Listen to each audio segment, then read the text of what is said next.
Ah, I should have known it would be you.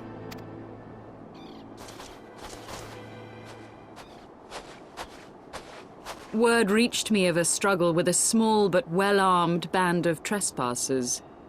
Forgive my comrades their hostility. Few come here uninvited, and fewer still with good intent.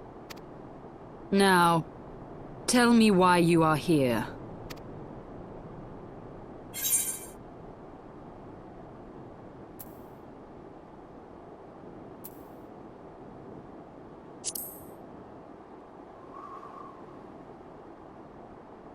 So, you seek to stem the Dravanian tide with talk?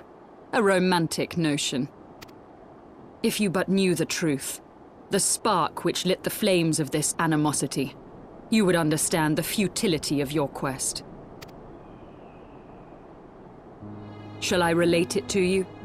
The sordid history my gift has shown me, that which the Holy See has taken such pains to suppress.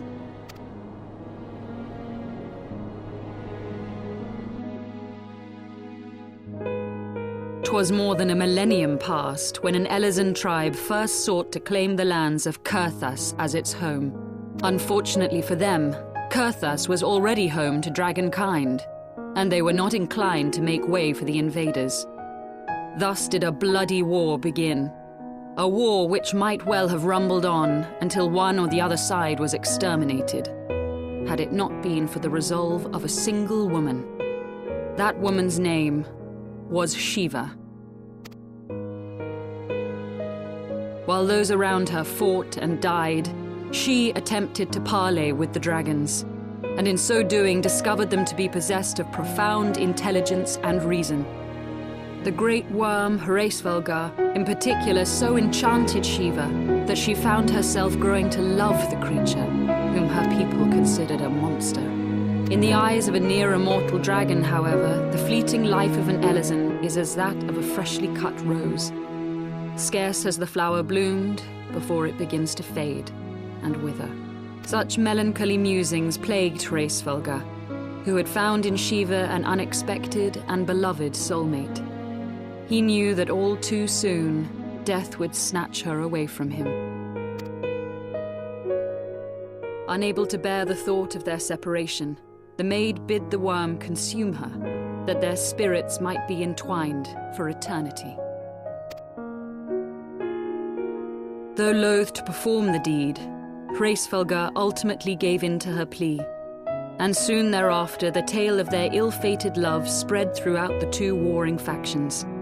No more could they raise blade or claw against one another, knowing that the souls of their kin were so inextricably bound. In the days that followed, man and dragon learned to live in harmony, and together built a nation unlike any the world had ever known. For 200 years did this blissful age of peace continue, as it would to this day, had vilest envy not stirred in the hearts of the Elezen. It is said that worms owe their longevity to the boundless reserves of vitality found within their eyes. And 'twas in this belief that a traitorous band of knights deceived their allies of some 2 centuries, and took by force that which they coveted.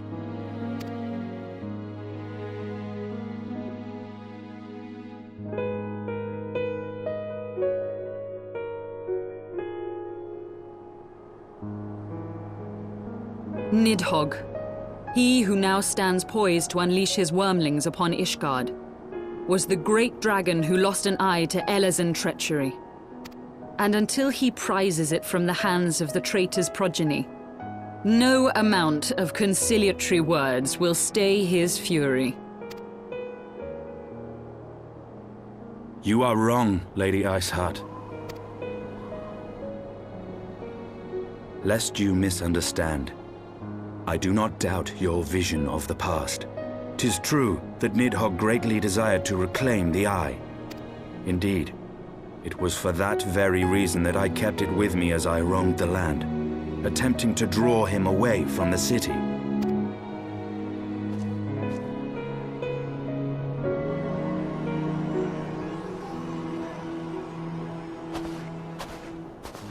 Good gods!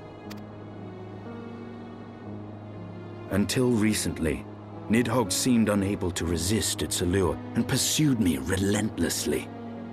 Needless to say, that is no longer the case.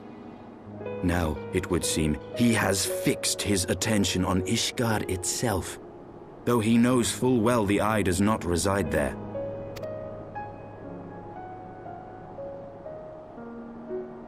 You believe he targets the capital for another reason? I believe reason has all but left him. Through the eye, I feel much of what Nidhogg feels, and the dragon's thirst for vengeance will not be quenched by aught less than a sea of blood.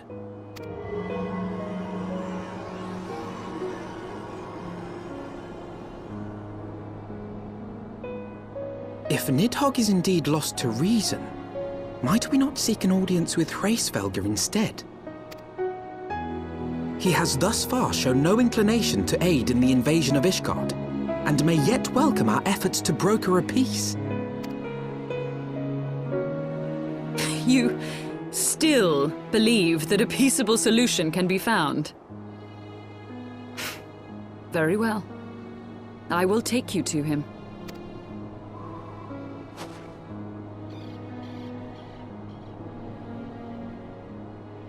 Our road will lead us to Dravania, the homeland of dragonkind. There we shall ascend unto the clouds, where Hraesvelgr resides.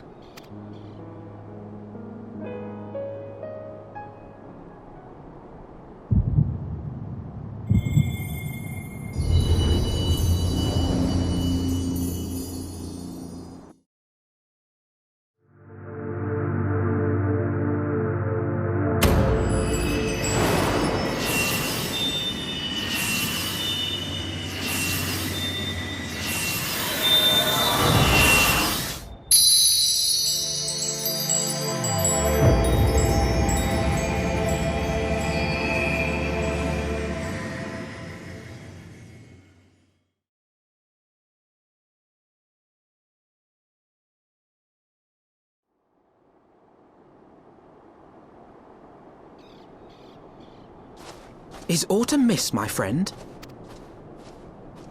I sense the many battles are beginning to take their toll. Rest a while, and should you lose sight of us, Dravania lies beyond the mountains to the west.